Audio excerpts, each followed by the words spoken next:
خاندان والوں کے سمجھانے کا ان پر خاص اثر تو نہیں ہوا تھا، مگر وہ اپنے خوابوں کے بارے میں کبھی کبھی سوچنے بیٹھ جاتی تھیں۔ بالوں میں اتری چاندی کو دیکھ کر افسردگی سے مسکرا دیتیں، سوچتی انسان زندگی میں کیا کچھ چاہتا ہے، مگر زندگی اس کے ساتھ کیا کچھ کر جاتی ہے۔ آپا دیکھیں، میں نے پورے ضلع میں سب سے زیادہ نمبر لیے ہیں، میں اس ملک کا قابل ترین ڈاکٹر بن جاؤں گا۔ فہد خوشی سے کھلکھلاتا ہوا آپا کی گود میں آ کر گھس گیا۔ ارے ارے پیچھے ہٹو، اب اتنے بھی چھوٹے نہیں رہے کہ میری گود میں آ جاؤ۔ آپا نے پیار سے اس کے بالوں میں انگلیاں پھیریں۔ آپا، ہم تو ہمیشہ آپ کے لیے بچے ہی رہنا چاہتے ہیں، میں نہیں چاہتا کہ بڑا ہو جاؤں اور آپ کے لاڈ پیار سے محروم ہو جاؤں۔ فہد کی بات سن کر آپا کھل کر مسکرا دیں۔ پاگل کہیں کا، ہنستے ہوئے اس کے سر پر چیٹ لگائی، وہ بھی مسکرا دیا۔ آپا نے اسے کامیاب ہونے کی ڈھیروں دعائیں دیں۔ وقت گزرتا گیا، فہد کا شمار ملک کے قابل ترین ڈاکٹروں میں ہونے لگا۔ چھوٹا نعمان وکیل بن گیا، بہن نمرا فیشن ڈیزائنر بن گئی اور اپنا بوتیک شروع کر لیا۔ سب سے چھوٹا نبیل اپنے والد کا بزنس سنبھالنے لگا۔ آپا ماجدہ نے اپنا سب کچھ ان بچوں کی خوشیوں پر قربان کر دیا۔ اب وہ اطمینان سے زندگی گزارنے لگی تھیں۔ مگر وقت کا پہیہ رکا نہیں۔ تھوڑا سا اور وقت گزرا تو سب بہن بھائیوں کی شادیاں ہو گئیں اور آپا ماجدہ جو سب کے لیے ماں کی طرح تھیں، اب ہر ایک کو ہی بوجھ لگنے لگیں۔ ماجدہ کے گھٹنوں میں درد رہنے لگا تھا، انہیں چلنے پھرنے میں دقت ہوتی تھی۔ بہن بھائیوں نے کئی نرسیں رکھی مگر کوئی بھی دل سے خیال نہیں رکھتی تھی۔ آپا ماجدہ آوازیں دیتی رہ جاتی مگر وہ سنتی ہی نہیں تھیں۔ تنگ آ کر آپا ماجدہ بچوں سے کہہ دیتی، اس نرس کی چھٹی کرا دو، یہ میری بات ہی نہیں سنتی۔ بہن بھائی تنگ آنے لگے، کہنے لگے ہر نرس ایک جیسی ہی ملتی ہے، کوئی فرق نہیں کسی میں۔ اب ماجدہ انہیں کیا بتاتی کہ واقعی میں ہی ہر نرس ایک جیسی ہی تھی۔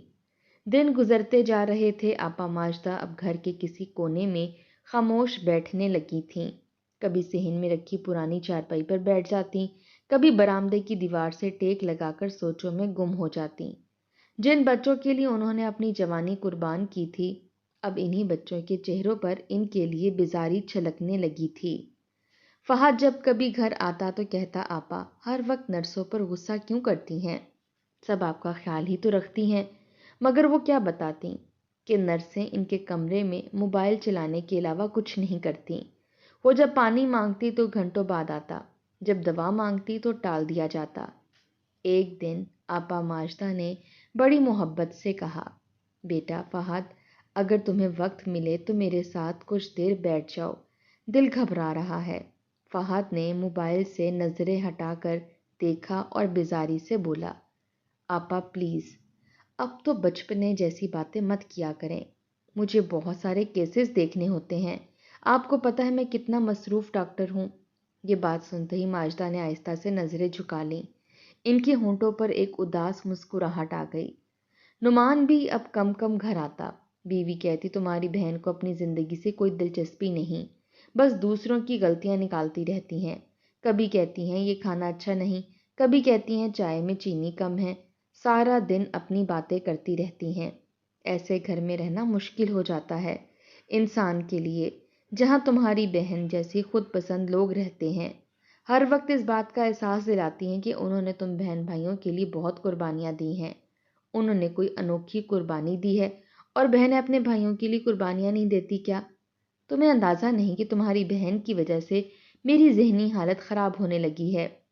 نعمان بیوی کے دباؤ میں آ کر کبھی ماجدہ پر چلا اٹھتا، کبھی خاموشی اختیار کر لیتا، مگر ہر دن کے ساتھ وہ فاصلہ بڑھتا جا رہا تھا۔ نمرا کا حال بھی مختلف نہ تھا، وہ اپنے سسرال میں مصروف رہتی۔ شوہر کو آپا ماجدہ کی باتیں پسند نہ تھیں، اکثر کہتا، نمرا تمہاری بہن کو ہمارے گھر نہ لایا کرو، لوگ باتیں کرتے ہیں، جوان بہو کے گھر میں کوئی اجنبی عورت ٹھیک نہیں لگتی۔ نمرا لاکھ سمجھاتی کہ وہ اجنبی نہیں، میری بہن ہے، مگر بات سننے والا کوئی نہ ہوتا۔ آہستہ آہستہ نمرا بھی فاصلہ بڑھانے لگی۔ ایسا نہیں تھا کہ وہ بہن سے بیزار تھی یا اس کی حالت کو نہیں سمجھتی تھی، بس بات یہ تھی کہ وہ سسرال والوں کے طعنے برداشت نہیں کر سکتی تھی۔ وہ کبھی کبھار فون کر لیتی تھی مگر بات مختصر ہوتی۔ آپا کی حالت پوچھی جاتی مگر ان کے دل کی تنہائی کوئی نہ محسوس کرتا۔ نبیل تو بزنس میں اتنا مصروف ہو گیا کہ ماجدہ کو مہینوں چہرہ دکھانا بھی نصیب نہ ہوتا۔ کبھی فون پر بات ہو بھی جاتی تو کہتا آپا دعا کریں، بزنس میں نقصان نہ ہو، باقی سب خیریت ہے۔ آپا ماجدہ اب گھر کے کونے میں خاموش ہو کر رہ گئی تھیں۔ انہیں محسوس ہونے لگا کہ وہ واقعی بوجھ بن چکی ہیں۔ کبھی کبھار اماں سعیدہ کی باتیں شدت سے یاد آتیں، خاندان کے دوسرے بزرگوں کی بتائی ہوئی باتیں یاد آتیں جو انہیں سمجھا سمجھا کر تھک گئے تھے، مگر انہوں نے کسی کی بات نہیں مانی۔ نرسیں بدلتی رہتی مگر رویہ سب کا ایک جیسا تھا۔ جب کبھی وہ بچوں کے بچپن کی تصویریں دیکھتی تو ان کی آنکھیں بھر آتیں۔ وہ سوچتی کیا یہ وہی فہد نہیں جو میری گود میں سوتا تھا؟ کیا یہ وہی نعمان ہے جو راتوں کو جاگ کر پڑھتا تھا؟ کیا یہ وہی نمرہ ہے جو میرے دوپٹے سے کھیلتی تھی؟ آج سب بدل گئے، سبھی اپنی اپنی زندگیوں میں مصروف ہو گئے تھے اور وہ گھر میں پڑی ہوئی ایک بیکار چیز بن گئی تھی۔ ایک دن وہ نبیل کے گھر بیٹھی تھی کہ اس کی بیوی سائمہ نے کچن میں ملازمہ سے بلند آواز میں کہا، اب یہ کب تک یہاں رہیں گی؟ میرا میاں کہتا ہے کہ آپا کا خیال رکھنا، مگر میں کیا کروں؟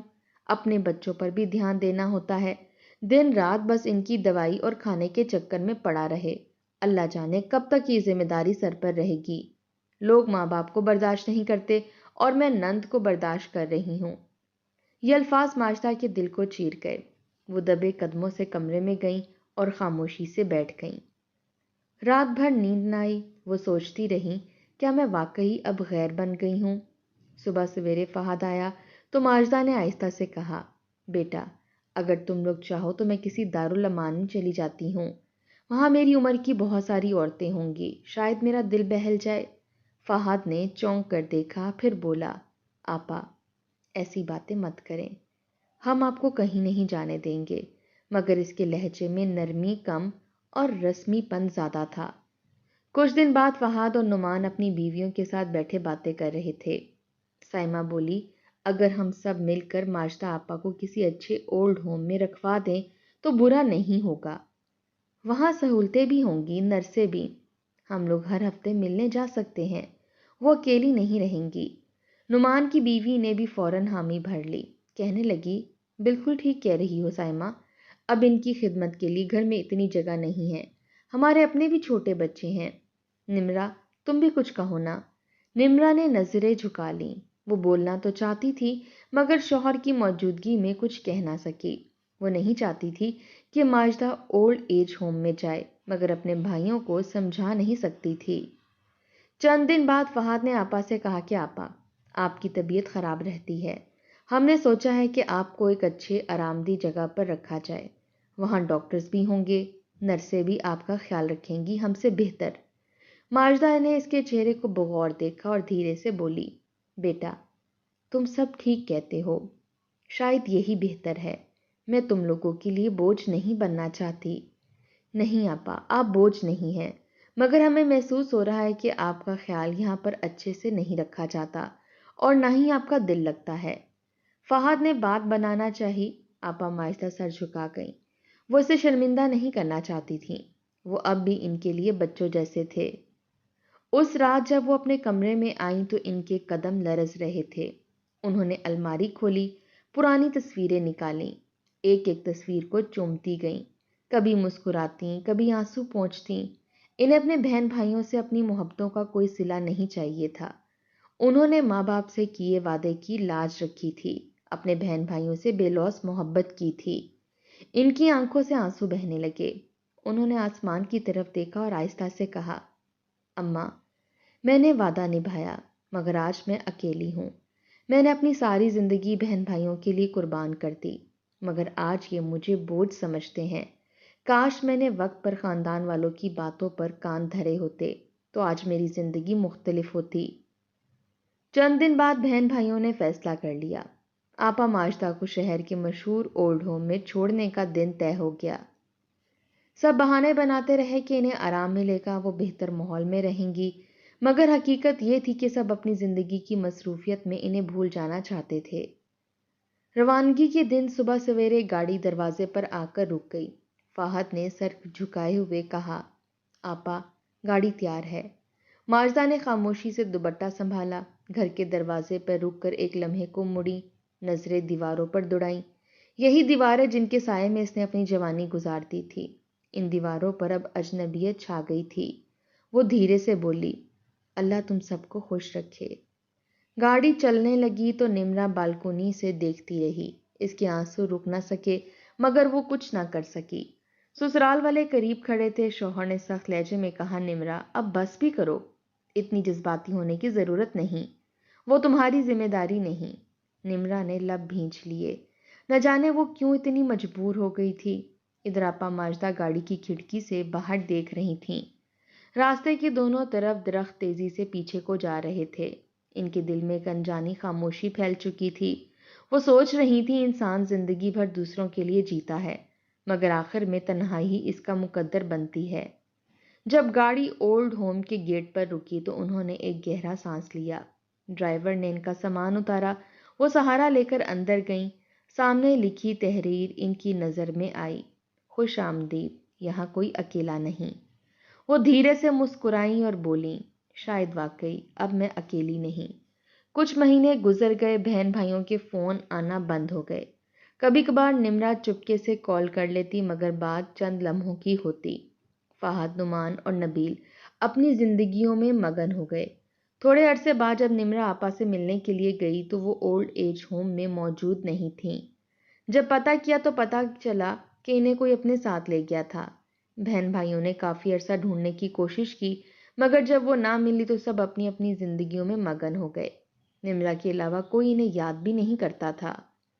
پھر ایک دن سب بہن بھائی عمرے پر گئے۔ وہ لمحہ ان کے لیے زندگی کا سب سے مقدس لمحہ تھا۔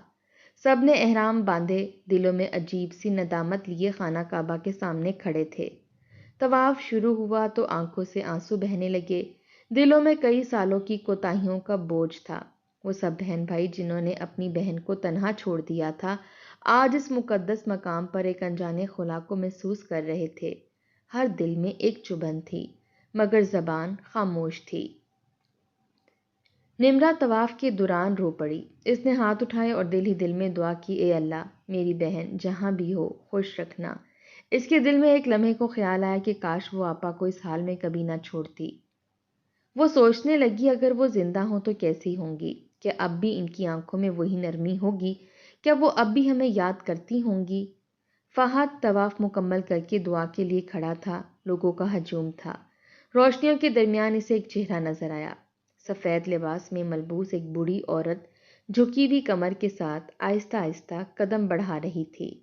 اس کے ہاتھ میں تسبیح تھی، ہر دانے کے ساتھ لب ہل رہے تھے۔ چہرے پر سکون کی عجیب سی چمک تھی۔ فہد کی نظریں جیسے اس چہرے پر جم گئیں۔ دل کی دھڑکن تیز ہونے لگی۔ وہ چہرہ کسی خواب سے نکل کر حقیقت میں آ گیا تھا۔ وہ آپا ماجدہ تھیں۔ فہد کے قدم زمین سے جیسے جڑ گئے۔